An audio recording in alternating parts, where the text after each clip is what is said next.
DGISPR lieutenant general Ahmad شریف چودھری کہتے ہیں بھارت جھوٹے بیانیے کی بنیاد پر آگ سے کھیل رہا ہے۔ ایسا بیانیہ بنایا جا رہا ہے جہاں تصادم کی گنجائش پیدا کی جا سکے۔ دونوں ایٹمی ریاستوں کے درمیان تصادم بے وقوفی ہوگی۔ پاکستانی اس وقت امن کا جشن منا رہے ہیں، لیکن اگر جنگ چاہیے تو پھر جنگ ہی صحیح، ہم اس کے لیے ہر وقت تیار ہیں۔ برطانوی نشریاتی ادارے کو انٹرویو میں کہا، اصل تنازع اپنی جگہ پر موجود ہے، اس میں چنگاری کسی بھی وقت ڈالی جا سکتی ہے۔ افغان شہریوں کو جعلی دستاویز بنا کے دینے والا نیٹ ورک پکڑا گیا۔ FIA کاؤنٹر ٹیررزم ونگ اسلام آباد کی چھاپہ مار کارروائیوں میں منظم گینگ کے 2 ارکان گرفتار کر لیے گئے۔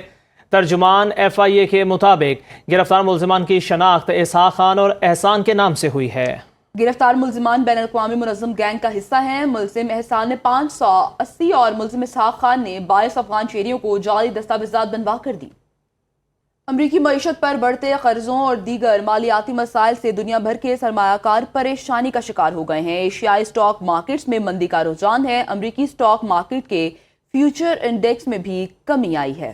جاپان کی اسٹاک مارکیٹ میں انڈیکس 0.2%، ہانگ کانگ میں 0.8% گر گیا ہے۔ اس کے برعکس کرپٹو کرنسی بٹ کوائن کی قدر میں اضافہ جاری ہے۔ بٹ کوائن کی قدر $1,10,636 کی ریکارڈ سطح پر پہنچ گئی ہے۔ آپ کو آگاہ کریں، بٹ کوائن کی قدر $1,10,636 کی ریکارڈ سطح پر پہنچ گئی۔ امریکی معیشت پر بڑھتے قرضوں اور دیگر مالیاتی مسائل سے دنیا بھر میں مارکیٹ جاری ہے۔ ایشیائی اسٹاک مارکیٹس میں مندی کا رجحان جاری ہے۔ مالیاتی مسائل سے دنیا بھر کے سرمایہ کار پریشانی کا شکار ہو گئے ہیں۔ مزید تفصیلات جانتے ہیں، ہمارے ساتھ موجود ہیں محمد لقمان۔ جی لقمان، آگاہ کیجیے گا اس حوالے سے۔ جی بالکل، جو پچھلے دنوں سے خبریں آ رہی تھی کہ امریکہ کی معیشت پر $37 ٹریلین کا قرضہ آ گیا، یعنی $37,000 ارب کا قرضہ ہے۔ اس کی وجہ سے جو فسکل آؤٹ لک ہے جو امریکن اکانومی کی، وہ بڑی بدلی ہے، بڑا اس میں پریشانیاں آنی شروع ہو گئی، جس کی وجہ سے جو دنیا بھر میں اسٹاک مارکیٹیں ہیں ان میں سرمایہ کار جو پیچھے ہٹنا شروع ہو گئے ہیں، انہوں نے جو خریداری کافی حد تک روک دی ہے۔ اور یہی وجہ کہ آج ایشیائی اسٹاک مارکیٹوں میں مندی کا رجحان ہے۔ آج جب صبح کھلی اسٹاک مارکیٹ تو مندی تھی، اس میں جو امریکی اسٹاک مارکیٹ کا فیوچر انڈیکس ہے جیسے S&P ہے یا نیسڈیک ہے، اس میں بھی ڈکلائن آیا ہے۔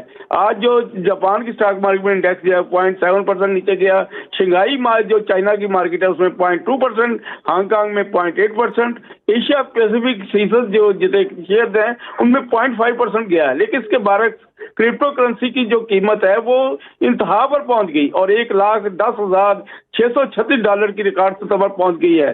لیکن اس کے برعکس خام تیل کی قیمتیں کم ہوئی ہیں، سونے کی قیمت بڑی ہے۔ خام تیل کی قیمت اگر آپ دیکھیں تو جو $65 تک برنٹ کی قیمت پہنچ گئی تھی وہ نیچے آ گئی ہے۔ اس طرح WTI کروڈ کی قیمت $61 سے کم ہو گئی ہے۔ سونے کی قیمت میں مزید اضافہ ہوا ہے اور اس وقت جو سونے کی 1 اونس ہے وہ $3,373 تک پہنچ گیا ہے۔ گویا کہ بڑی ایک جو اگر پیرامیٹر بدلتا ہے تو اس کے اثرات دوسرے پہ آ رہے ہیں، تو یہ کیفیت ابھی جو جاری ہے جی ٹھیک ہے، بہت شکریہ محمد لقمان اس تفصیل کا۔ چین کا دورہ انتہائی مثبت رہا ہے۔ ہر گزرتے دن کے ساتھ پاک چین تعلقات مزید مضبوط ہو رہے ہیں۔ وزیر خارجہ اسحاق ڈار کی بیجنگ میں وطن واپسی سے قبل میڈیا سے گفتگو۔ کہا سربراہی اجلاس میں افغان عبوری وزیر خارجہ سے بھی مذاکرات ہوئے، مختلف امور پر تفصیلی تبادلہ خیال کیا گیا۔ اگلا سربراہی اجلاس افغانستان میں ہوگا۔